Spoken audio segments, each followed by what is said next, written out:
દાહોદ જિલ્લામાં દાહોદ સનાતન દેવાલય ખાતે અખિલ ભારતીય હિન્દુ મહાસભા દ્વારા શસ્ત્ર પૂજાનું આયોજન કરવામાં આવ્યું હતું। સનાતન દેવાલય ખાતે અખિલ ભારતીય હિન્દુ મહાસભા દ્વારા શસ્ત્ર પૂજાનું આયોજન કરાયું હતું, જેમાં મોટી સંખ્યામાં લોકો જોડાયા હતા અને શસ્ત્ર પૂજા કરી હતી। હિન્દુ આગેવાનો સહિત સંઘના સ્વયંસેવકો પણ આ પૂજામાં જોડાયા હતા। आज सनातन हिंदू देवालय दाहोद में हिंदू महासभा अखिल भारतीय हिंदू महासभा की तरफ से शस्त्र पूजन का कार्यक्रम किया गया था।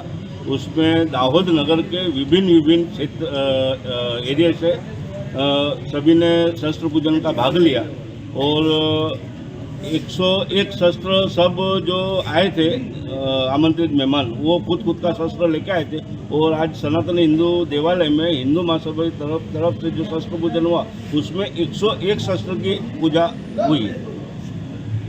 आपका नाम? प्रदीप शर्मा, दाहोद जिला मंत्री अखिल भारतीय हिंदू महासभा।